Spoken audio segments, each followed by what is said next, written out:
गोविंद डोटासरा का फोन आया या हरीश चौधरी ने पहल की? क्योंकि हरीश चौधरी के सामने तो आप 2 बार चुनाव भी लड़ चुके हैं, तो किसने पहल की? कोई चीज है जो आपको राजनीति में सबसे ज्यादा परेशान करती है? नहीं, परेशानी तो अब परेशानी समझें तो राजनीति को करना भी सबसे बहुत बड़ी परेशानी है। आपको लगता है राजनीति में आपके दोस्त ज्यादा हैं या विरोधी ज्यादा है? अब देखो, राजनीति के अंदर समय और परिस्थितियां बताती है। समय आने पर दोस्त बन जाते हैं, समय आने पर दुश्मन भी बन जाते हैं। वो तो समय और परिस्थितियां बताती है। सब कुछ चलता है, सब जायज़ है राजनीति के अंदर। तो हनुमान बेनीवाल के साथ आप आएंगे कभी? अब बाड़मेर ही पसंद है, दिल्ली भी पसंद है। बाड़मेर ज़्यादा पसंद है तभी दिल्ली पसंद आएगी। बाड़मेर पसंद नहीं आएगा, दिल्ली कैसे? जी। सपोर्टर कौन है फैमिली में? इमोशनल होते ही नहीं है तो सपोर्टर की जरूरत ही नहीं है। तो अरे मतलब ये कोई जरूरी है? लड़के भी इमोशनल हो सकते हैं या मतलब चूंकि एक बात कही जाती है कि लड़कों को इमोशनल होना नहीं है। कहते हैं नेता पैदा नहीं होते, वो हालातों से गढ़े जाते हैं। आज के हमारे पॉडकास्ट के जो मेहमान हैं उनकी कहानी भी कुछ ऐसी ही है। एक लड़का जो राजस्थान की रेस से उठा, उसके बाद दिल्ली की भीड़ में कांस्टेबल की वर्दी पहनकर खड़ा हुआ और संसद मार्ग में उन गाड़ियों को आते जाते देखता था जिनमें देश का भविष्य लिखा जाता था। लेकिन उस लड़के को नहीं पता था कि एक दिन वो उसी संसद में बैठेगा और हिंदुस्तान की सबसे बड़ी पंचायत में अपने लोगों की आवाज बनेगा। दिल्ली पुलिस के सिपाही के तक का सफर और उसके बाद सब छोड़कर बाड़मेर लौटे और वहां अनिश्चितताओं से भरे हुए उस बिजनेस को चुना जहां पर कुछ भी तय नहीं था। उसके बाद राजनीति में आए, हनुमान बेनीवाल के सिपाही बने और इस बीच 2 बार विधानसभा का चुनाव भी लड़े और हार का स्वाद चखा। फिर वक्त ने करवट बदली और उसके बाद कांग्रेस का हाथ थामा।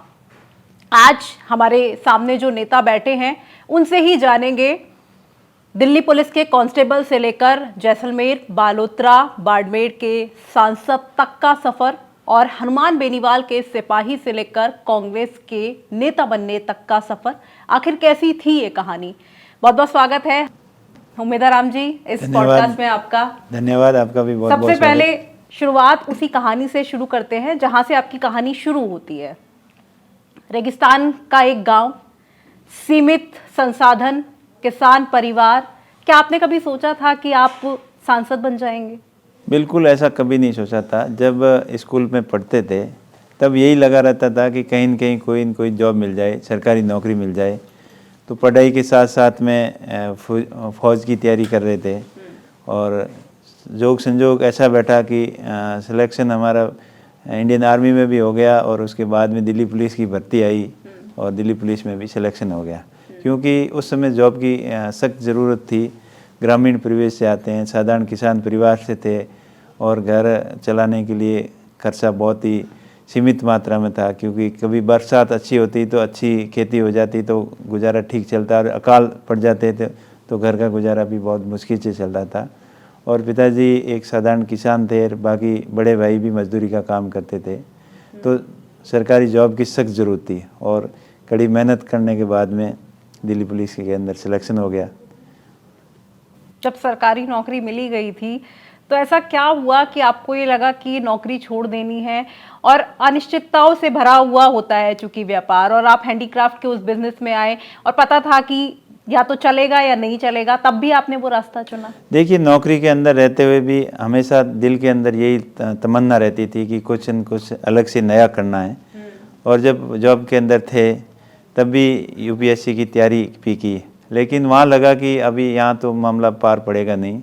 और फिर दूसरा रास्ता चुना बिजनेस का और बिजनेस वाला रास्ता ठीक लगा और भगवान ने सुनी और बिजनेस के अंदर अच्छी सफलता भी मिली। क्योंकि 10 साल दिल्ली पुलिस की नौकरी की, 95 भर्ती हुआ और 2005 तक 10 साल यहाँ रहते रहते यही दिमाग लगाते रहे कि कुछ ज़िंदगी के अंदर नया करना है। तो फिर बिजनेस अच्छा लगा तो नौकरी छोड़ के बिजनेस को चुना। अगर वो बिजनेस नहीं चलता तब हनुमान बेनीवाल के साथ आप आए, और क्या करते आप अगर नहीं बिजनेस का तो खुद पे कॉन्फिडेंस था कि मैं कर सकता हूँ, तभी मैंने ये रास्ता चुना और बिजनेस अच्छा किया। काफ़ी 2005 से लेके 2010 तक एक्सपोर्ट का काम भी किया और उसके बाद में 2010 में गांव वालों ने सरपंच बना दिया मेरी मिसेज को, और उसके साथ साथ फिर बिज़नेस आगे से आगे बढ़ाते गए। बिज़नेस पहले एक्सपोर्ट का था, उसके बाद में कंस्ट्रक्शन का काम शुरू कर दिया, और 2018 आते आते, तो ये तो 2018 की कहानी है, जब हनुमान बेनीवाल जी ने नई पार्टी बनाई और उसमें हमने आगे आजमाया कि यहाँ चुनाव लड़के देखते हैं, क्योंकि लोगों की इच्छा थी, गांव वालों की इच्छा थी, आसपास के क्षेत्र के लोगों की इच्छा थी कि आपको चुनाव लड़ना चाहिए। तब 2018 का चुनाव लड़ा, सेकंड पोजीशन रही, बीजेपी को तीसरे स्थान पर रखा, और 2023 में भी फाइट तकड़ी थी, बहुत कम मार्जिन रहा, और बीजेपी फिर भी तीसरे स्थान पर रही, लेकिन सफलता से थोड़े दूर रह गई। और फिर 2024 का चुनाव आया तो पूरे बाड़मेर जैसलमेर लोगों की यही इच्छा थी कि आप नेशनल पार्टी से चुनाव लड़ो, और तो हम आपको जिताएंगे बिल्कुल, और वो लोगों ने करके दिखाया। अच्छा, जब आप दिल्ली पुलिस में कांस्टेबल थे और गाड़ियों को आते जाते हुए देखते थे, आपके मन में आया था कि कभी आप भी संसद में बैठेंगे? नहीं, ऐसा कभी नहीं आया था, लेकिन ये ज़रूर था कि बड़ी गाड़ी देखते थे तो शुरू से ये इच्छा थी कि बड़ा ऑफिसर बनना है, तो उसके लिए तैयारी शुरू की। पर मैंने पहले ही बताया कि उसके अंदर ज़्यादा सफलता हासिल लगने जैसा कुछ लगा नहीं, क्योंकि बेसिक एजुकेशन ग्रामीण परिवेश से थे और बेसिक एजुकेशन इतनी मजबूत नहीं थी, इस वजह से फिर उसके अंदर सफलता नहीं मिली। पर खुद के ऊपर इतना कॉन्फिडेंस था कि हमें कुछ न कुछ नया करना है और कर सकते हैं, तभी बिज़नेस का रास्ता अपनाया। और बिज़नेस में भी शुरुआत में लेबर के काम से शुरुआत की, उसके बाद में ट्रेडिंग का काम शुरू किया, ट्रेडिंग के काम के बाद में एक्सपोर्ट का काम शुरू किया। एक्सपोर्ट में फिर हमने जर्मनी के अंदर कोलोन सिटी है, वहाँ पे फेयर भी लगाया, चाइना में भी फेयर लगाया, दुबई भी गए, हर अलग अलग कंट्री में, देश की अलग अलग कंट्री के अंदर अपने व्यापार को फैलाने के लिए खूब प्रयास किए, और काफ़ी अच्छा बिजनेस चल रहा था। तो उसके बाद में फिर राजनीति के अंदर गांव की ग्राम पंचायत की राजनीति की शुरुआत भी की। पहली बार मन में कब आया कि राजनीति करनी चाहिए? पहली बार जब 2018 के चुनाव से जस्ट पहले कि लोगों ने कहा कि आपको भी चुनाव लड़ना चाहिए, हनुमान जी ने नई पार्टी बनाई है और थर्ड फ्रंट का बहुत बड़ा स्कोप राजस्थान के अंदर हो सकता है, तो चुनाव लड़ना चाहिए, तभी 2018 में चुनाव लड़ा था। मैं राजनीति पर भी आऊंगी, लेकिन चूंकि जब हम राजनीति करते हैं तो कहीं ना कहीं परिवार को साइडलाइन करना पड़ता है या उसको बहुत कम वक्त दे पाते हैं, तो सबसे पहले तो फैमिली में कौन कौन है, बच्चे क्या करते हैं? ये बच्चे पढ़ते हैं, अभी स्कूल में ही है, लेकिन फैमिली का हमेशा अच्छा सपोर्ट रहा। मेरे बड़े भाई साहब का भी बहुत बड़ा आशीर्वाद था, और पूरी फैमिली का हमेशा मेरे जो भी मैंने काम किया तो उनमें उन्होंने पूरा सहयोग किया, और किसी चीज़ की फीलिंग कमी आने नहीं दी। और बच्चे भी हमेशा अभी स्कूल के अंदर पढ़ रहे हैं, तो उनकी तरफ से कभी कोई शिकायत नहीं होती है कि घर कम रखते हो क्या करते हो, तो पूरा सपोर्ट मिलता है फैमिली का। अच्छा, आपके फैमिली में अगर ये कहा जाए कि आपका सबसे बड़ा आलोचक कौन है, जो अगर आपने कुछ गलत किया है तो आपको बता दिया कि ये आपने गलत किया है? नहीं, आलोचक की तो कोई बात ही नहीं, कोई आलोचना नहीं करता, लेकिन घर में बात, घर की बात घर में बैठ के कर लेते हैं, कोई छोटी मोटी बात होती है, पर आलोचना वाली ऐसी कोई बात नहीं होती। नहीं, लेकिन कभी कोई गाइडलाइन तो देता ही होगा। और राजनीति में आपके गुरु कौन है? देखिए, गुरु समय और परिस्थितियाँ बताती है, और जब आदमी ठोकर खाता है तो हर चीज़ सीखता है, तो हर लेवल पर हर समय गुरु बदलते रहते हैं। हर आदमी से जो ज्ञान देता है, जिससे सीखने को कुछ न कुछ मिलता है, वही गुरु मानते हैं उसको। लेकिन पहला गुरु तो हमेशा याद रहता है, वो कौन है? देखिए, पहले 2010 के अंदर जब ग्राम पंचायत का सरपंच गांव वालों ने बनाया, तो गांव के बुजुर्ग लोग हैं, उन्होंने मुझे बोला कि आपको गांव के अंदर राजनीति के अंदर आना चाहिए। और क्योंकि मेरा इंटरेस्ट था शुरू से ही एजुकेशन के सेक्टर में, जब भी मैं बिजनेस में था या दिल्ली पुलिस में था, तब भी गांव जाता था तो मेरी स्कूल ज़रूर जाता था। और जब भी 26 जनवरी 15 अगस्त को स्कूल के अंदर प्रोग्राम होते थे तो उनमें भी पार्टिसिपेट करना, स्कूल के अंदर सहयोग करना, पढ़ने वाले बच्चों को मोटिवेट करना, उनके लिए प्रतिभा खोज टाइप के टेस्ट लेना, और स्कूल के अंदर छोटी मोटी आवश्यकता जैसे कंप्यूटर वगैरह है, कोई बुक्स की आवश्यकता है तो उसके लिए सहयोग करना, और खेलकूद प्रतियोगिताओं को प्रमोट करने के लिए सहयोग करना। तो ये मेरी रुचि थी। तो गांव वालों को ये लगा कि इसको ग्राम पंचायत का सरपंच बनाना चाहिए, तो गांव का विकास करेगा। और उन्होंने वहाँ से शुरुआत की। तो गुरु गांव के लोगों को ही मानता हूँ मैं तो। अच्छा, जब आपने हनुमान बेनीवाल जी की पार्टी आरएलपी के साथ आप जुड़े, तो उस पल को आप कैसे याद करते हैं? उनके साथ जुड़ा हुआ कोई किस्सा अगर आपको याद हो तो? देखिए उस समय कई लोग ट्राई कर रहे थे, एंड वक्त पे उन्होंने मना कर दिया कि हम तो पार्टी से चुनाव लड़ेंगे नहीं, या उन्होंने हिम्मत नहीं की। तो उस परिस्थिति में फिर हमने प्रयास किया, उस गांव के लोगों ने बोला, क्षेत्र के लोगों ने कि आपको चुनाव लड़ना चाहिए। तब हनुमान जी से संपर्क किया और चुनाव लड़े और लोगों को खूब सपोर्ट मिला। बिल्कुल, एक फ़ोटो काफ़ी वायरल हो रही थी बीते दिनों में, जिसमें आप एक गाड़ी में हनुमान बेनीवाल जी के साथ नज़र आ रहे थे और लोग कह रहे थे कि हनुमान बेनीवाल के कभी सिपाही हुआ करते थे और आज जो राहें हैं वो अलग हो गई हैं। नहीं, ऐसा अलग कुछ नहीं है। उनके साथ में रह के भी राजनीति कैसे की जाती है सीखने को बहुत कुछ मिला। और साथ में जब भी उनके साथ जब जितने समय पे थे, ईमानदारी से खूब मेहनत की पार्टी के लिए। लेकिन कहीं न कहीं राजस्थान की जनता को थर्ड फ्रंट मजबूत करने की दिशा के अंदर राजस्थान की जनता ने एक्सेप्ट नहीं किया। तो फिर ऐसी परिस्थितियां बन गई थी। 2 चुनाव हमने लड़े थे, मजबूती से लड़े, और पहले चुनाव में पार्टी को 3 सीटें भी मिली, और दूसरे चुनाव के अंदर 2023 के अंदर पार्टी को सिर्फ 1 ही सीट मिल पाई।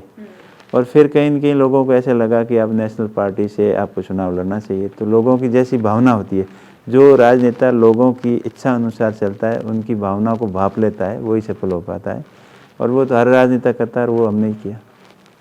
चूँकि आपने थर्ड फ्रंट की बात की सर, और अभी एक हवा चल रही है और राजस्थान में 2028 में विधानसभा चुनाव है और कुछ लोग ये कह रहे हैं कि हम थर्ड फ्रंट बनाएंगे और उसे अच्छे से मजबूत करेंगे, उसके साथ चुनाव लड़ेंगे। आपको क्या लगता है, चूँकि आप भी उस राजनीति का हिस्सा रहे हैं, तो ऐसे में लगता है आपको कि उन लोगों की जो कोशिश है वो कामयाब हो पाएगी? देखिए वो तो समय और परिस्थितियां बताएगी कि राजस्थान की जनता क्या एक्सेप्ट करती है। लेकिन थर्ड फ्रंट की कोशिशें काफ़ी लंबे समय से हो रही है। पहले देवी सिंह जी भाटी ने भी अपनी पार्टी बनाई थी, और उससे पहले भी कई लोगों ने प्रयास किए थे, लेकिन प्रयास ज़्यादा सफल नहीं हुए। किसी को 2 सीटें मिली, किसी को 4 मिली, 3, 4, 5 सीट से ज़्यादा सीटें नहीं मिल पाई। और जो लोगों को उनकी इच्छा थी कि हम थर्ड फ्रंट बना के राजस्थान की सत्ता के अंदर कब्जा कर लेंगे, या चीफ मिनिस्टर बन जाएंगे सत्ता के अंदर, क्षेत्रीय पार्टी को मजबूत कर देंगे, लेकिन वो प्रयास खूब किए लोगों ने, लेकिन उन प्रयासों के अंदर सफलता नहीं मिली। और आगे क्या होगा क्या नहीं होगा वो तो आने वाला वक्त ही बताएगा। राजस्थान की जनता के मन में जो होगी वही होगा। लेकिन आपको क्या वजह लगती है, क्योंकि राजस्थान की जो जनता है वो कांग्रेस और बीजेपी से इतर आगे क्यों नहीं बढ़ पाती है? क्योंकि हमने और भी प्रदेशों में देखा है जहां पर थर्ड फ्रंट मजबूत है, या दूसरे विकल्पों की भी बात होती है, चाहे हम बिहार की बात कर लें या उत्तर प्रदेश की बात कर लें या हरियाणा की भी बात कर लें, लेकिन ऐसा राजस्थान में या मध्य प्रदेश में ऐसा क्यों नहीं हो पाता? देखिए विशेषकर राजस्थान की तो मैं बात करूं तो पश्चिमी राजस्थान की बात करें या पूरे राजस्थान की बात करें, राजस्थान हमेशा एक आर्थिक रूप से पिछड़ा राज्य की श्रेणी में आता रहा है। और वहाँ लोगों ने जो ज़िंदगी जीने के लिए खूब संघर्ष किए। विशेषकर थार के क्षेत्र की बात करें तो वो ऐसा जो वो समय था जो सामंती टाइम से लेकर पिछले 10-15 साल की बात करें तब तक लोगों ने अपने जीने के लिए संघर्ष किया है। अपने आप को कैसे स्थापित कर रहे हैं उसके लिए संघर्ष किया है। चाहे कड़ाके की धूप हो या ठंड हो, उसके अंदर और पीने के पानी के लिए संघर्ष हो या खाने के अन्न के लिए संघर्ष हो, तो वो संघर्ष भरी जिंदगी रही है लोगों की, और उन्होंने वो संघर्ष देखे हैं। और जब आज़ादी के बाद में जो परिवर्तन आए, जो कांग्रेस पार्टी ने उनके लिए किया, और उसके बाद में फिर विपक्ष में बीजेपी आई, तो उनको दोनों पार्टियों से दूर जाने की कभी उन्होंने सोची नहीं, क्योंकि उन परिस्थितियां देखी है। और जब एक पार्टी के राज के अंदर लोगों को तकलीफ होती है तो फिर वो देखते हैं कि वो दूसरे इसको बदल के देखें। तो ये हमेशा परिवर्तन राजस्थान की जनता ने प्रयोग करके देखा है, और आगे भी अभी तक ऐसा ही लग रहा है कि कांग्रेस और बीजेपी पार्टी दोनों का स्कोप है। थर्ड फ्रंट का स्कोप इतना बड़ा नहीं लग रहा है, क्योंकि खूब प्रयास करके देख लिए, इम्प्लीमेंट कर मतलब एक्सपेरिमेंट करके देख लिए, लेकिन सफलता नहीं मिली। तो इससे पूरे लोगों को यही लग रहा है कि थर्ड फ्रंट यहाँ जमेगा नहीं, यहाँ बड़ी जो पार्टियां हैं वही काम या सफल होगी, कामयाब होगी। क्या राजस्थान के लोगों ने ही इसे अपना भाग्य मान लिया है, या पार्टियों ने भी ये सोच लिया है कि एक बार इस बार हमारी सरकार आनी है या इस बार हमारी सरकार आनी है, और इस बार जैसे कांग्रेस सोच रही है कि 2028 में तो हमारी सरकार आ ही जाएगी, और ऐसा बीजेपी के लोग भी कह रहे हैं। देखिए ये आएगी या नहीं आएगी ये तो आने वाला समय बताएगा, लेकिन अगर सही ढंग से जनता की अगर सुनेंगे नेता तभी विश्वास करेंगे, क्योंकि अब जिस हिसाब से बीजेपी की डबल इंजन की सरकार का दावा कर रहे हैं तो धरातल के अंदर कोई काम नहीं हो रहा है, और ये हमेशा यही देखते हैं कि लास्ट मोमेंट पे काम करेंगे तो जनता याद रखेगी, लेकिन जनता बड़ी समझदार है। पिछली सरकार कांग्रेस की पार्टी भी रिपीट हो जाती, लेकिन उन्होंने लास्ट में 2 साल के ऊपर जितना फोकस किया उतना अगर शुरू से करते तो शायद ये स्थिति नहीं होती, लोग वापस रिपीट कर देते। लेकिन जनता भी समझती है कि एक जब चुनाव नज़दीक आए और उस समय जनता को बहुत ही लोक लुभावने वादे कर दें या बड़ी बड़ी घोषणाएं कर दें तो उसके झांसे में राजस्थान की जनता तो नहीं आती कम से कम। अच्छा, एक लाइन में अगर ये कहना हो कि उम्मेदवार बेनीवाल जी की राजनीतिक विचारधारा क्या है तो क्या कहना चाहेंगे? देखिए राजनीतिक विचारधारा तो यही है, अभी कांग्रेस पार्टी से जुड़े हुए हैं, जो कांग्रेस पार्टी की विचारधारा है वही मेरी विचारधारा है। और हनुमान बेनीवाल जी की विचारधारा क्या थी जब उनके साथ पार्टी में जुड़े थे? उनके साथ में थे तो उनके साथ में जो उनकी पार्टी की गाइडलाइन थी, पार्टी की गाइडलाइन के अनुसार पार्टी के सच्चे सिपाही बन के काम किया, और अभी इस पार्टी के साथ में है तो इसकी पार्टी के सच्चे सिपाही बनकर और जो जनता के हित की बात होंगे वही बात करेंगे। कोई एक ऐसी घटना याद आती है जब आप आरएलपी में थे और उसको आप याद करते हो और जो काफ़ी आपको लगता हो कि ये तो बहुत टर्निंग पॉइंट साबित हुआ मेरी लाइफ का? नहीं, ऐसा कुछ नहीं है, कोई विशेष कोई बड़ी घटना नहीं थी, ये सब लोगों का निर्णय था, मेरा निर्णय नहीं था, जनता का निर्णय था। और मैंने पहले ही बताया कि जनता के मन की जो इच्छा क्या है वो लोग भाप लेता है नेता, वही सफल हो पाता है। तो बाड़मेर जैसलमेर की जनता की इच्छा ये थी कि नेशनल पार्टी से चुनाव लड़े, कांग्रेस पार्टी से चुनाव लड़े, तो उनके लोगों की इच्छा अनुसार चुनाव लड़ा और लोगों का खूब आशीर्वाद मिला, और लोगों की यही उम्मीद है कि हमारे क्षेत्र के मुद्दों की पैरवी करेंगे और क्षेत्र की में ज़्यादा से ज़्यादा डेवलपमेंट कराएंगे। उसके लिए मैं प्रयासरत हूँ, और मेरा प्रयास ये हमेशा अपने स्थानीय क्षेत्र के मुद्दे हैं उनके पार्लियामेंट में उठाता रहता हूँ, जो लोगों की वहाँ समस्या है। क्योंकि आप जो बात कह रहे हैं, हनुमान बेनीवाल के मन में हमेशा एक टीस रहती है कि मैं जिसको तैयार करता हूँ या मैं जिसको नेता बनाता हूँ वो मुझे छोड़ करके चला जाता है, और इस बार अब वो मंथन कर रहे हैं कि ऐसा कुछ ना हो। देखिए ऐसा कुछ नहीं है, राजनीति के अंदर कोई फिक्स नहीं होता है, समय और परिस्थितियाँ, जो जिस समय और परिस्थितियाँ को लोग भाप लेता है वैसे ही हर नेता करता है, कोई मैंने अकेले ने किया नहीं। और खुद ने हनुमान जी ने पहले बीजेपी के साथ में थे, बीजेपी पार्टी में थे, उसके बाद में अपनी अलग पार्टी बनाई, फिर बीजेपी के गठबंधन से चुनाव लड़ा, अभी लास्ट वाला चुनाव कांग्रेस पार्टी के साथ में गठबंधन था, और जैसे समीकरण और परिस्थितियाँ थी वैसे काम किया। क्या पार्टी के अनुरूप हनुमान बेनीवाल जनता के मन को नहीं समझ पा रहे हैं? क्योंकि विधानसभा चुनाव में वो ये चाहते हैं कि क्योंकि पहले 3 सीट आई, उसके बाद 1 सीट आई, और उस 1 सीट में भी फिलहाल अभी कुछ नहीं है, तो अब वो क्या चाह रहे हैं, क्या कर रहे हैं, क्या नहीं कर रहे हैं, उसके बारे में मैं नहीं बता सकता, लेकिन वो खुद के लिए अच्छा ही कर रहे हैं, पार्टी की थर्ड फ्रंट को स्थापित करने के लिए मेहनत कर रहे हैं, लेकिन मेहनत सफल तभी होती है जब जनता एक्सेप्ट करती है। अच्छा, चूँकि संसद में आप भी हैं वो भी हैं, बातचीत होती है? हाँ बिल्कुल होती रहती है, आज ही मिले थे, चाहती हैं हमेशा मिलते रहते हैं हाउस में, ऐसी कोई व्यक्तिगत हमारी कोई दुश्मनी थोड़ी है वो। नहीं बिल्कुल, लेकिन कहते क्या है, कुछ तो कहते होंगे, या कभी, क्योंकि वो तो हमेशा दिल से बोलते हैं, तो कभी कहते हैं कि छोड़ करके चले गए या ऐसा? नहीं, ऐसा कुछ नहीं है, वो तो छोड़ के जाने की कोई बात ही नहीं थी। जब कांग्रेस पार्टी का गठबंधन था हमारा, और ये उससे पहले तय हुआ था, और उसमें उन्होंने ही सहयोग किया था कि आप पार्टी से, आरएलपी पार्टी से चुनाव लड़ें, वो बाड़मेर से चुनाव लड़ाना चाह रहे थे, लेकिन परिस्थितियाँ उस बैठी नहीं थी, उस समय गठबंधन से सीट जीतना संभव नहीं थी, मतलब उस आरएलपी की सिंबल पे, तो कांग्रेस के सिंबल से चुनाव लड़ा, और सभी सहमति थी, बात होती रहती है, ऐसी कोई नाराज़गी वाली बात है ही नहीं। वो हमारे सामान्य थे, सामान्य है, आगे भी सामान्य रहेंगे, लेकिन पार्टी की विचारधारा के रूप में जब अभी कांग्रेस पार्टी के साथ में है तो कांग्रेस पार्टी की बात करेंगे, जब उनके साथ में थे तो उनकी बात ठोक बजा के करते थे, मजबूती से करते थे। लास्ट कॉल पे कब बात हुई? आज ही हुई है बात, होती रहती है, मैं तो कह रहा हूँ हमेशा होती रहती है, साथ में ही सदन में साथ ही बैठते हैं, कभी आते जाते साथ में रहते हैं, कभी फ्लाइट में साथ रहते हैं, कभी ट्रेन में साथ रहते हैं, और हाउस में तो रोज़ साथ ही रहती है।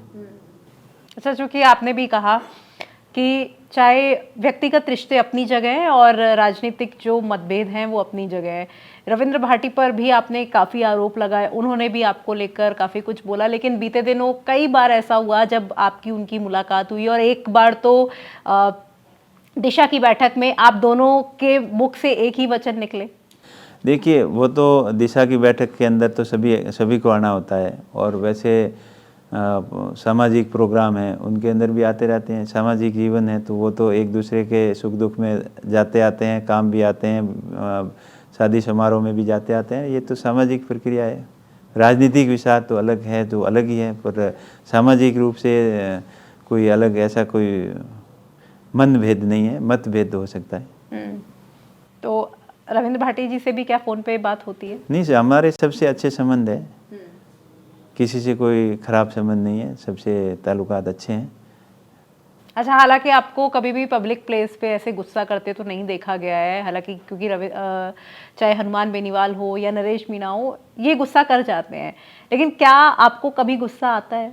नहीं, वो तो अपना अलग अलग नेचर होता है, किसी का कैसा ही नेचर होता है, किसी का कैसा होता है, पर मेरा ज़िंदगी में मैंने कभी गुस्सा किसी पे नहीं आया। हमेशा शांत स्वभाव से काम करते हैं, और ज़्यादा गुस्सा करना फ़ायदा नहीं है।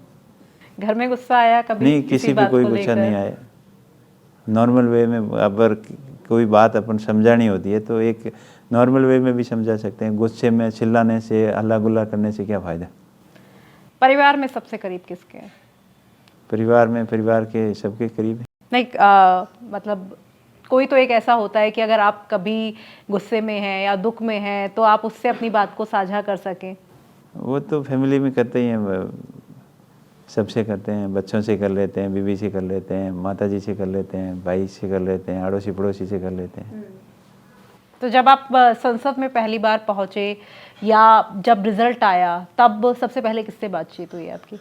अब माताजी से बात हुई सबसे पहले, उनसे बधाई ली, आशीर्वाद लिया, और उनका आशीर्वाद हमेशा रहा है कि उन्होंने अच्छे संस्कार दिए, अच्छी शिक्षा दिलाई, तभी जाके इस स्टेज तक पहुँचे।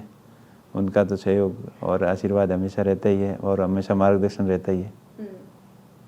अच्छा, जब आपने कांग्रेस ज्वाइन की मार्च 2024 में और अब 2 साल लगभग आपको कांग्रेस में हो जाएंगे, तो ऐसे में सबसे पहला कॉल आपको किसका आया कि कांग्रेस ज्वाइन करनी है?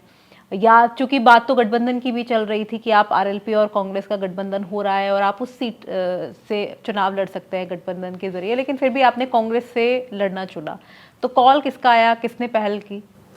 वो तो क्षेत्र के लोगों ने की थी पहल, और वहाँ स्थानीय नेताओं ने की थी, उनसे भी बातचीत होती रहती थी, सबका सहयोग था, तभी जाके, नहीं तो कोई एक आदमी इतना बड़ा डिसीजन थोड़ी कर सकता है। नहीं, गोविंद डोटासरा का फोन आया या हरीश चौधरी ने पहल की? क्योंकि हरीश चौधरी के सामने तो आप 2 बार चुनाव भी लड़ चुके हैं, तो किसने पहल की? वो सबका सहयोग रहा, कोई एक व्यक्ति विशेष का होगा नहीं। गोविंद जी का भी रहा, हरीश जी का भी रहा, हिमाराम जी का भी रहा, कांग्रेस के अन्य सीनियर नेताओं का भी रहा, सबका सहयोग रहा।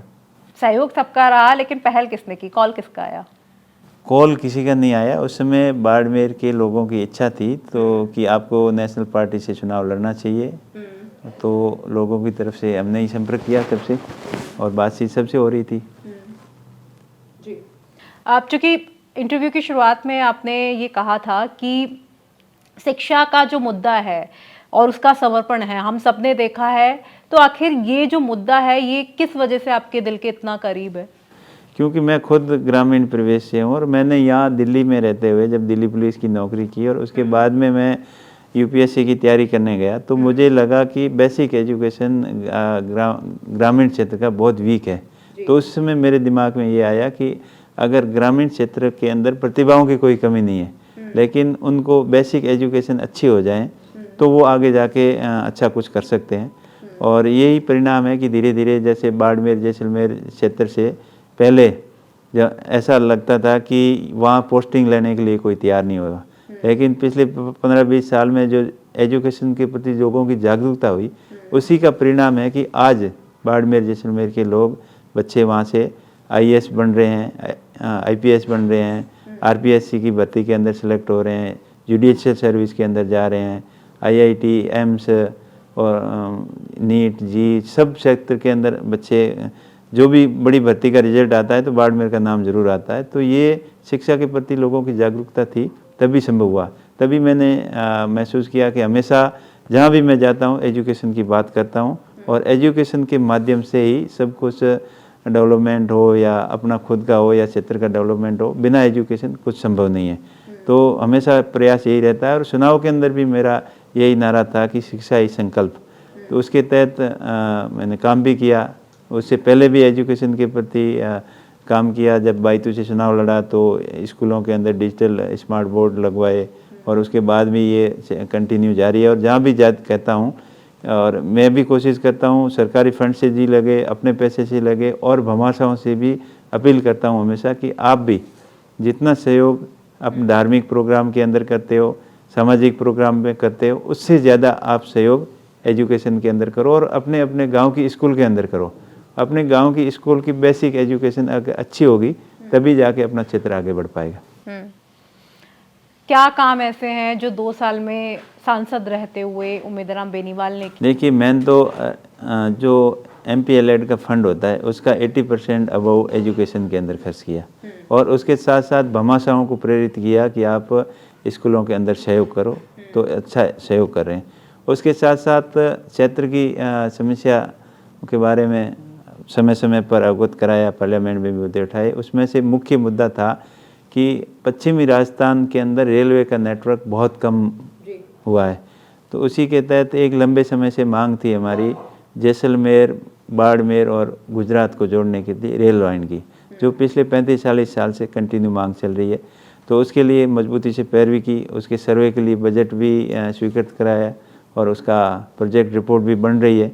और आशा करते हैं कि आने वाले समय में ये बड़ा प्रोजेक्ट, जो सामरिक दृष्टि से भी महत्वपूर्ण है, औद्योगिक दृष्टि से महत्वपूर्ण है, और राजस्थान के लोगों की लाइफलाइन साबित हो सकता है। ये प्रोजेक्ट अगर आता है तो सीधी कनेक्टिविटी दक्षिण से डायरेक्ट हो जाएगी, और आवागमन के साधन में लोगों को सुविधा होगी, और साथ ही साथ इंडस्ट्रियल डेवलपमेंट भी होगा।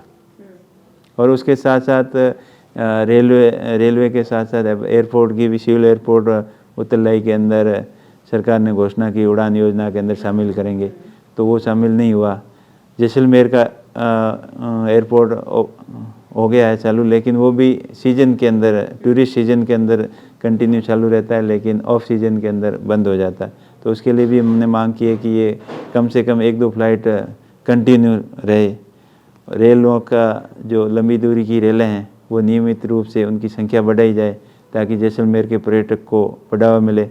और इसी कड़ी के तहत प्रयास हमने किए, तो अभी माननीय रेल मंत्री जी ने एक नई रेल भी दी है जैसलमेर से दिल्ली के लिए डायरेक्ट, जिससे टूरिस्ट को फ़ायदा होगा, स्थानीय लोगों को फ़ायदा होगा। आर्मी एयरफोर्स के लोग जो बॉर्डर के ऊपर तैनात हैं उनको भी आने जाने में सुविधा मिलेगी। इसी कड़ी के अंदर जैसलमेर के अन्य ट्रेन लंबी दूरी की भी लगे, बाड़मेर के दिल्ली की डायरेक्ट कनेक्टिविटी हो। तो ये सब प्रयास हमारे जारी है। इसके साथ साथ JJM के जो काम चल रहे हैं वो धरातल के ऊपर लोगों को फ़ायदा मिले, क्योंकि उस स्कीम के तहत पैसा पानी की तरफ बहाया, लेकिन पानी के लिए लोग तरस रहे हैं। पाइप बिछा दिए, लेकिन पाइपों के अंदर नल के अंदर पानी नहीं आ रहा है, तो वो पानी लोगों के घर तक पहुँचे, इसके लिए भी हमारा प्रयास जारी है। साथ साथ स्थानीय लोगों को वहाँ रोज़गार मिले। वहाँ बड़ी रिफाइनरी भी लग रही है, जो 2014 के अंदर उसकी नींव रखी गई थी। 2013 के अंदर सोनिया जी वहाँ आए थे, और उसके बाद में फिर केंद्र के अंदर सरकार बदल गई, बीजेपी की सरकार आ गई, तो उनने उनको रोक दिया। फिर 2018 के अंदर दोबारा उसी की आधारशिला रखी, और उसके बाद में जो काम चल रहा है अभी धीमी गति से चल रहा है। बीच में कोविड आ गया, और जो 2023 को काम पूरा होना था वो अभी तक नहीं हुआ है। तो उसके लिए भी हम कंटिन्यू मॉनिटरिंग कर रहे हैं, मंत्री जी से भी मिलते रहते हैं कि रिफाइनरी का काम जल्दी पूर्ण हो, स्थानीय लोगों को ज़्यादा से ज़्यादा रोज़गार मिले। साथ ही साथ ऑयल रिकवरी का जो काम चल रहा है KN वेदांता द्वारा, तो मंत्री जी से बात हुई कि वहाँ अगर संभावना है तो नए फील्ड का अलॉटमेंट करें। जो कंपनियां फील्ड के अंदर काम नहीं कर रही है, इंटरेस्टेड नहीं है, उनको ब्लॉक आवंटित किए हुए हैं, उनको कैंसिल करके जो काम करना चाह रहा है उनको ब्लॉक आवंटित करें, ताकि वहाँ क्रूड ऑयल के भंडार हैं तो उनका दोहन पूरा समय पर किया जा सकते। क्षेत्र के अंदर solar and wind energy hub बनता जा रहा है, तो उसके सेक्टर के अंदर भी लोगों को रोज़गार मिले और साथ ही साथ सोलर कंपनियां पर्यावरण का भी ध्यान रखें, क्योंकि जिस तरीके से अंधाधुंध सोलर प्लांट बड़े बड़े लगा रहे हैं लेकिन पेड़ों की कटाई कर रहे हैं, तो हीट वेव का भी खतरा बन सकता है, पर्यावरण को बड़ा नुकसान हो सकता है। तो मेरी साथ साथ मांग यही रहती है कि जितना आप सोलर लगा रहे हो उसका कम से कम 25% ग्रीन बेल्ट डेवलपमेंट किया जाए उसी के पास में, और बड़े पेड़ हैं उनको नहीं काटा जाए और पेड़ों को शिफ्ट किया जाए, या जितने पेड़ आप काटते हो उसके कम से कम 50 गुना ज़्यादा पेड़ आप ग्रीन बेल्ट डेवलपमेंट करें, ताकि पर्यावरण के ऊपर इसका प्रतिकूल असर नहीं पड़े। कौन से काम ऐसे हैं जो आपने कर दिए और कौन से ऐसे हैं जो करने हैं? देखिए, राजनीति के अंदर कभी सारे काम पूरे नहीं होते, काम सिलसिलेवार चलते रहते हैं और उनके अंदर प्रोग्रेस होती रहती है, लेकिन प्रयास रहता है कि ज़्यादा से ज़्यादा क्षेत्र के काम हो, उन प्रयासों के अंदर कोई कमी नहीं छोड़ेंगे। अच्छा, ऐसी कोई चीज़ है जो आपको राजनीति में सबसे ज़्यादा परेशान करती है? नहीं, परेशानी तो अब परेशानी समझें तो राजनीति को करना भी सबसे बहुत बड़ी परेशानी है, लेकिन उनको एक सेवा समझें तो कोई परेशानी नहीं है। तो ऐसी कोई परेशानी वाली कोई बात नहीं है। और अगर राजनीति में नहीं होते तो क्या बिजनेस ही कर रहे होते? हाँ बिल्कुल, बिजनेस तो अभी भी बिजनेस ही कर रहे हैं, तो बिजनेस कर रहे हैं तभी राजनीति हो रही है। वैसे बिना खर्चे के, बिना पैसे के राजनीति थोड़ी होती है। खर्चे लगते हैं, आने जाने के पैसे भी लगते हैं और हर तरीके के खर्चे होते हैं, परिवार को भी चलाना पड़ता है। लेकिन ईमानदारी से अपना बिजनेस नहीं करेंगे तो राजनीति भी नहीं कर पाएंगे। क्या आपको कभी अफसोस होता है कि दिल्ली पुलिस में कांस्टेबल थे, एक सरकारी नौकरी थी, आपने उसे छोड़ दिया और वो अनुशासन हालांकि आपके जीवन में काम आया है, लेकिन कभी अफसोस हुआ बिजनेस में रहते हुए कि वो नौकरी सही थी? नहीं, अफसोस तो कभी नहीं हुआ, क्योंकि हम खुद की मेहनत के ऊपर भरोसा रखते हैं और एक काम छोड़ के दूसरा काम में जाते हैं तो वो उससे अच्छा ही होता है। और ये भी अपनी कहावत है कि कभी कोई एक रास्ता ज़िंदगी के अंदर बंद होता है तो 2-3 रास्ते नए खुल जाते हैं। तो अगर अपन पॉजिटिव सोच रखते हैं तब कोई ज़िंदगी के अंदर परेशानी नहीं आती, और परेशानी को परेशानी और बोझ समझते हैं तब वो बहुत बड़ी परेशानी बन जाती है। लेकिन परेशानी को परेशानी न समझते हुए उसको हल्के में लेके अगर अपन प्रयास करते रहें तो मेरे ख्याल से मानव जीवन में ऐसी कोई परेशानी आती ही नहीं है। चूँकि बेनीवाल जी रैपिड फायर का ज़माना है तो आपके साथ भी रैपिड फायर करना चाहेंगे। सबसे पहले आपकी पसंद और नापसंद की बात करते हैं। तो उम्मीदवार राम बेनीवाल को चाय पसंद है या कॉफ़ी? कॉफ़ी। कॉफ़ी पसंद है, पर कॉफ़ी चाय अभी छोड़ रखी है कोई, क्योंकि ज़्यादा कॉफ़ी चाय पीने से कि बार बार दिन भर पीनी पड़ती है तो वो स्वास्थ्य के लिए ठीक नहीं है।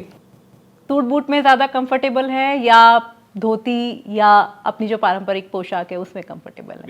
बिल्कुल सिंपल। क्या पसंद है खाना, बाड़मेर का खाना या रेगिस्तान का खाना, मारवाड़ का खाना या दिल्ली का खाना? पसंद तो जो शुरुआती खाना है मारवाड़ का, राजस्थान का, वही बाजरे की रोटी और सब्जी। बाइक राइड पसंद है या कार में सफ़र करना पसंद है? कार में सफ़र। गांव की सुबह या दिल्ली की रातें? दोनों बढ़िया रहती है। कैसे बढ़िया रहती हैं? क्योंकि गांव को गांव ही है, जहाँ हमारा जन्म हुआ है, मातृभूमि है, उससे तो कैसे बोल सकते हैं। लेकिन दिल्ली दिल्ली है, दिल्ली में करियर की शुरुआत दिल्ली हुई और हमने जयपुर जाने का प्रयास किया लेकिन जयपुर का रास्ता नहीं मिला और अचानक दिल्ली का रास्ता मिल गया। तो दिल्ली हमेशा मन में अच्छी लगती है, दिल में भाती है। जी, मारवाड़ के लोगों को राजस्थान से बाहर ही मतलब बहुत कुछ भाता है। मारवाड़ के कई लोग बहुत बाहर हैं, साउथ में भी हैं या राजस्थान के अलावा देश के अलग अलग कोने में। यहाँ बिल्कुल मारवाड़ के लोग हर देश के हर कोने में हैं और वहाँ कहावत है कि जहाँ न पूछे बैलगाड़ी वहाँ पूछे मारवाड़ी। तो मारवाड़ी जहाँ भी देश के अंदर गए हैं अपनी ईमानदारी से काम किया है, अपनी अच्छी पैठ बनाई है, इज्जत बनाई है और हर जगह काम कर रहे हैं और बाहर भी विदेशों के अंदर भी है। उनको आपके माध्यम से एक संदेश भी देना चाहूँगा कि आप जिस तरीके से मेहनत की है उस मेहनत को बरकरार रखें और अपने ऊपर कोई दाग नहीं लगने दें और ज़्यादा से ज़्यादा अपने ज़रूरतमंद बेरोज़गार भाइयों को रोज़गार देने का भी आप प्रयास करें, अपने धंधे को फैलाएं और जहाँ आप बाहर सक्सेस हो गए हैं तो वापस पुनः अपने मातृभूमि की तरफ आकर यहाँ भी जिस कारोबार के अंदर आप हैं, जिसके बड़े कारोबार हैं वो यहाँ आके बड़े इंडस्ट्रीज लगाएं, जिसके छोटे मोटे रिटेल कारोबार हैं तो उस टाइप के कारोबार यहाँ भी आप बन पाएँ ताकि अपने क्षेत्र का विकास हो। पुलिस की वर्दी पर ज़्यादा गर्व था या सांसद बनने का पल? जी, गर्व किसी पे नहीं था, ना किसी पे अफसोस है। हमेशा सदा हम एक जैसे रहते हैं, ना कोई बहुत ज़्यादा गम रखते हैं, ना कोई बहुत ज़्यादा खुशी महसूस करते हैं। एक सिंपल इंसान की तरफ अच्छा, चूँकि हैंडीक्राफ्ट का बिजनेस भी किया है और राजनीति भी किया है, तो ऐसे में क्या ज़्यादा चुनौतीपूर्ण था आपके लिए? चुनौतीपूर्ण तो कुछ नहीं, जो अगर मन से काम करते हैं तो उसमें सफलता मिल पाती है। और वैसे हर काम के अंदर चुनौती होती है और चुनौती को अगर स्वीकार करके आगे बढ़ते हैं तभी सफलता मिलती है, लेकिन चुनौती को चुनौती मान के बैठ जाते हैं तब आगे नहीं बढ़ पाते। अच्छा, हाँ या ना में जवाब देना है और अगर आप चाहें तो उसमें एडिशनल अपनी टिप्पणी दे सकते हैं। आपको लगता है कि उम्मेदराम बेनीवाल भावुक इंसान है?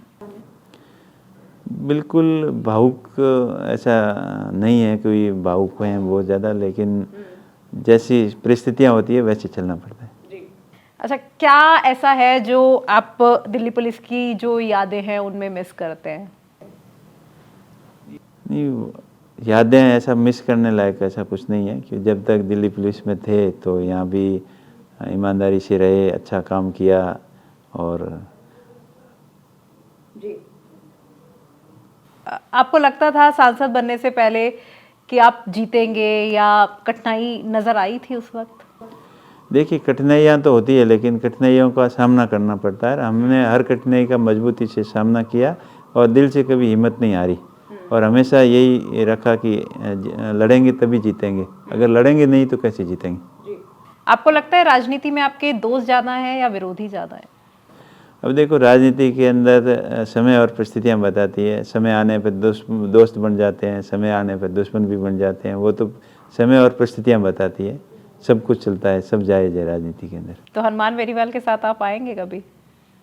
देखिए, अभी ऐसे कोई, मैंने बताया ना आपको, व्यक्तिगत कोई दुश्मनी नहीं है और समय और परिस्थितियाँ क्या रहती है, कब क्या हो जाता है, वो किसी को पता नहीं चलता।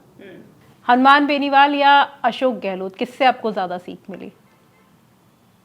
सीखने को सबसे ज़्यादा सीखने को मिलती है और सबसे ज़्यादा सिखाती है क्षेत्र की जनता, क्षेत्र के लोग, उनसे ज़्यादा प्रेरणा मिलती है, सीख मिलती है। लेकिन मारवाड़ में कोई ऐसा नेता है जो आपका फेवरेट रहा हो या जिसकी राजनीति करने का तरीका आपको पसंद आया हो? देखिए, सभी नेताओं का तरीका अलग अलग होता है राजनीति करने का और सबसे कुछ न कुछ सीखने को मिलता है। अगर सीखने के नज़रिए से आप देखो तो सीखने को बहुत मिलता है, अगर उनसे आप नेगेटिविटी से देखोगे तो उसमें नकारात्मक भाव बहुत दिखेंगे। वो तो खुद के नज़रिए पे दिखता है कि कौन नेगेटिव है, कौन पॉजिटिव है। दिल्ली ज़्यादा पसंद है या बाड़मेर? अब बाड़मेर ही पसंद है, दिल्ली भी पसंद है। बाड़मेर ज़्यादा पसंद है तभी दिल्ली पसंद आएगी, बाड़मेर पसंद नहीं आएगा दिल्ली कैसे? जी। चलिए, एक अब ये मज़ेदार सा रैपिड फायर है। यहाँ पर सिचुएशन है कि अगर आप राजनीति में नहीं होते तो आप क्या कर रहे होते? बिजनेस कर रहे होते या पुलिस अफसर बनने की भी आपने कोशिश की, तो क्या कर रहे होते आप? नहीं, राजनीति में नहीं होते तो बिजनेस करते, बिजनेस कर ही रहे हैं और आगे भी करना पड़ेगा, क्या पता। राजनीति के अंदर कोई स्थिरता नहीं होती है। आपका सीक्रेट टैलेंट क्या है जो लोगों को नहीं पता है या आपके बहुत करीबी लोगों को पता है? मैं सीक्रेट कुछ नहीं, मैं जैसा दिखता हूँ वैसा ही हूँ, कोई छुपा हुआ नहीं है, एकदम सिंपल सा, सीधा साधा, जो दिल में आती है वो लोगों को बता देता हूँ और कोई छुपाने का सीक्रेट कुछ है ही नहीं हमारा। अगर आज 20 साल पहले वाले उम्मेदवार बेनीवाल से बातचीत हो जाए तो क्या कहना चाहेंगे? कहना वही, मेहनत, उस समय भी मेहनत में कोई कमी नहीं थी, मेहनत करते थे और अभी भी मेहनत में कोई कमी नहीं है। अगर इंसान ईमानदारी से जो भी उनको काम करने का दायित्व मिला है वो ईमानदारी से काम करें तभी आगे सफल हो पाता है। जी। बुक पढ़ते हैं? हाँ, टाइम मिलता है तो पढ़ते। तो कौन सी फेवरेट बुक है आपकी? वही कोई साहित्य की बुक वगैरह पढ़ लेते हैं यार। तो साहित्य में आपको क्या ज़्यादा पसंद है? कविता पढ़ना पसंद करते हैं या क्या पढ़ना पसंद करते हैं? फिलोसॉफी, दार्शनिक ज्ञान। तो ऐसे में राजनीति में कौन सबसे ज़्यादा आपको नापसंद है, ऐसा कोई है? नहीं, ऐसा कुछ नहीं, मैंने पहले ही बताया ना पसंद पसंद तो खुद के नज़रिए पे डिपेंड करता है, पर हमारा नज़रिया ऐसा है ही नहीं कि किसी को ना पसंद करें या किसी को बहुत ज़्यादा। आपका कोई फेवरेट सॉन्ग है? गाने नहीं सुनते हैं?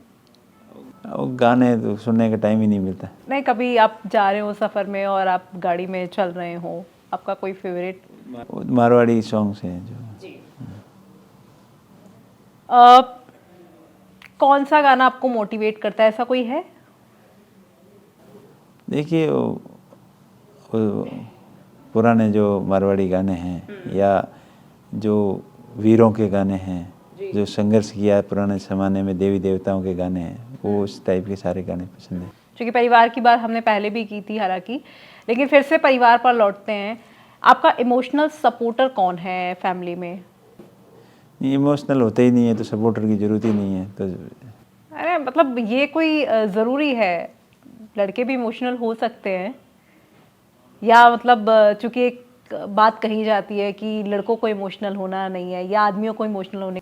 नहीं, मैं तो मेरी लाइफ में कभी इमोशनल हुआ नहीं, और ना मैंने कुछ चुनाव के अंदर जीत भी देखी है, हार भी देखी है। तो हार के अंदर भी जैसे कोई हताश हो गए बैठ गए, इमोशनल हो गए बैठे, ऐसा कभी नहीं हुआ।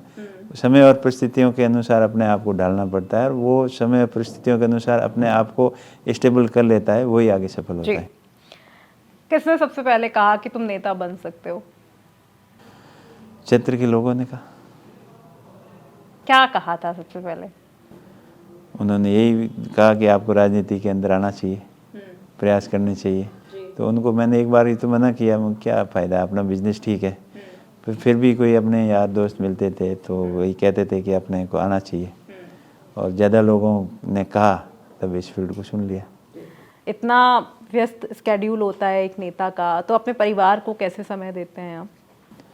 बिल्कुल, जब भी समय मिलता है तो परिवार के साथ भी बातचीत करते हैं, शेड्यूल समय में गाड़ी में बैठते हैं तब बात कर लेते हैं, और जो जितना भी टाइम मिल पाता है देर सवेरे तो परिवार के साथ में भी टाइम बराबर देते हैं। ऐसी परिवार से कोई शिकायत नहीं है, नहीं हम मेरे को है, नहीं मेरे से परिवार को कोई शिकायत है। फेवरेट कलर कौन सा है आपका? फेवरेट कलर सफ़ेद नहीं, सफ़ेद ही है क्या? जो पहन रखा मेरे वैसे ही। हर नेता का सफ़ेद ही होता है, और मैं ये हर नेता से मैं ये सवाल करती हूँ और उनका जवाब यही होता है कि मेरा जो फेवरेट कलर है वो सफ़ेद ही है। सफ़ेद शांति का प्रतीक है, शांत स्वभाव रहता है। तो नेताओं का शांत स्वभाव होता है? होता है, मैंने कहा हूँ अलग अलग स्वभाव के होते हैं नेता, कई उग्र स्वभाव के होते हैं, कोई शांत स्वभाव के होते हैं, अलग अलग स्वभाव के होते हैं। क्योंकि जब हम नेता जब पार्लियामेंट में होते हैं और सदन के अंदर होते हैं तब एक अलग माहौल होता है, लेकिन जो पार्लियामेंट की कैंटीन है वहाँ का जो माहौल है वो अलग होता है। उसकी कोई सबसे ज़्यादा जो बात आपको याद आती हो? नहीं, ऐसा कोई विशेष नहीं है, वो तो हर जगह मैंने पहले ही बताया ना, राजनीतिक विचारधारा अलग हो सकती है, लेकिन अपने व्यक्तिगत संबंध तो हर आदमी को एक दूसरे से अच्छे रखने चाहिए। विचार अलग हो सकते हैं, राजनीतिक विचार अलग हो सकते हैं, अपना नज़रिया अलग हो सकता है, लेकिन जो टर्म्स हैं, फैमिली टर्म्स हैं या व्यक्तिगत संबंध हैं, वो सबसे अच्छे होने चाहिए, और बातचीत सबके साथ होनी चाहिए, चाहे वो नकारात्मक हो या सकारात्मक हो। अपने भाव व्यक्त कर सकते हैं, उन भाव से सहमत हो या नहीं हो, लेकिन आपसी बोलचाल है, संबंध है, वो सबसे अच्छे होने चाहिए। आने वाले समय में क्या प्राथमिकताएं हैं बतौर सांसद जैसलमेर बाड़मेर के लोगों के लिए? प्राथमिकता यही है, मैंने एक तो बोला वो रेलवे जो कनेक्टिविटी से सबसे पीछे रहा, और अभी आशा है कि अपने रेल मंत्री जी भी राजस्थान से हैं, तो उनसे पूरे राजस्थान वासियों की उम्मीद है, मेरी अकेले की नहीं, सब लोगों की यही उम्मीद है कि राजस्थान के लिए कोई रेलवे के अंदर अच्छा डेवलपमेंट हो, और रेलवे नेटवर्क बढ़े, और रेलवे का बड़ा कोई कारखाना राजस्थान के अंदर आए, जैसे रेल कोच फैक्ट्री हो गई, रेल व्हील फैक्ट्री हो गई, या मेंटेनेंस का बड़ा वर्कशॉप हो गया, इस टाइप का डेवलपमेंट, इंजन फैक्ट्री हो गई, तो राजस्थान के अंदर आई, ये राजस्थानियों की उम्मीद है और मांग भी है, और मंत्री जी से आशा भी करते हैं। और उसके साथ साथ क्षेत्र के विकास की प्राथमिकता रहेगी, चाहे वो विद्युतीकरण की बात हो, किसानों को समय पर बिजली मिले और डिमांड के अनुसार नए कनेक्शन मिले, विद्युत तंत्र जो बहुत पुराना हो चुका है उसके अंदर सुदृढ़ीकरण हो, सिस्टम के अंदर अपग्रेडेशन हो और सड़क की व्यवस्था अच्छी हो। अभी PMGSY रोडों की जो अपने ग्रामीण क्षेत्र के अंदर बहुत ज़्यादा डिमांड रहती है, तो गवर्नमेंट ने अभी 250 तक की आबादी की ढाणियाँ हैं उनको PMGSY रोड से जोड़ने का निर्णय लिया है। तो हमारी मांग हमने की है पहले भी कि 100 और 150 तक की ढाणियाँ भी उस योजना के अंदर सम्मिलित किया जाए, ताकि हर व्यक्ति तक घर तक पक्की रोड हो, हर घर तक बिजली हो, हर घर पानी पहुँचे। यही प्राथमिकता है क्षेत्र की। जी, राजस्थान के लोगों को अंत में क्या कहना चाहेंगे? राजस्थान के लोगों को यही कहना चाहूँगा कि अपने ऊपर भरोसा रख के आगे बढ़ें, एजुकेशन को प्राथमिकता दें, नशे पते से दूर रहें और सकारात्मक माहौल बना के रखें और राजस्थान के विकास के लिए हमेशा मेहनत करें। और जब आप ये चीज़ दिमाग में ले आओगे कि अपने आप को कैसे स्टेबलाइज करना है, अपना खुद का ध्यान अच्छी तरीके से रख लोगे, नशे पते से दूर रहकर एजुकेशन शिक्षा से नाता जोड़ोगे और रोज़गार के प्रति आप सजग रहोगे और ये प्रयत्न करोगे, अपनी मेहनत के ऊपर भरोसा रख के मेहनत करोगे, तभी राजस्थान आगे बढ़ सकता है। जिस गति से आगे बढ़ना शुरू हुआ है एजुकेशन में हो चाहे इंडस्ट्रीज में हो, वो अभी धीमी गति है। अगर एजुकेशन के अंदर तीव्रता दिखाएंगे और अधिक रुचि रखेंगे तभी राजस्थान आगे बढ़ेगा। जी बिल्कुल। तो ये थे हमारे साथ जैसलमेर बाड़मेर के सांसद उम्मेदाराम बेनीवाल, जिन्होंने कहा कि अपना ध्यान रख लेंगे, शिक्षा के साथ चलेंगे तो खुद ही तरक्की कर लेंगे और वो क्षेत्र वो समाज अपने आप तरक्की कर लेगा। और ये वो व्यक्ति हैं जिन्होंने जीवन की हर मोड़ पर एक नई पहचान से खुद को गढ़ा है।